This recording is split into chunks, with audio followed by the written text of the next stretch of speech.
Hi guys, so what is up. आज मैं आपको यह बताने वाला हूँ कि आप अपने पीसी में या लैपटॉप में फ़ोटोशॉप कैसे डाउनलोड कर सकते हैं ओनली फॉर 300 MB। हाँ, सिर्फ 300 MB। तो चलिए शुरू करते हैं।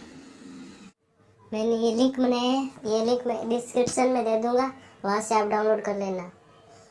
चलिए इसको ओपन करते हैं। आप ओपन करोगे तो ऐसा सीन दिखाई देगा।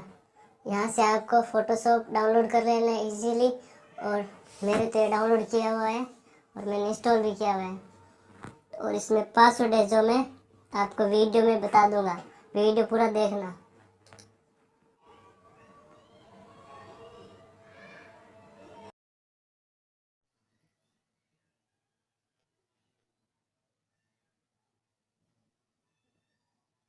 और हाँ गाइस, जब आप डाउनलोड करोगे तो ये लिंक कुछ ऐसा दिखाई देगा आपको।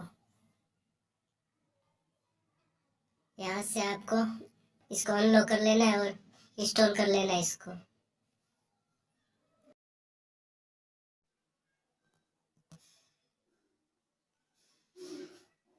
और मैं आपको यहाँ पे चालू करके बताता हूँ ये कैसा चलता है।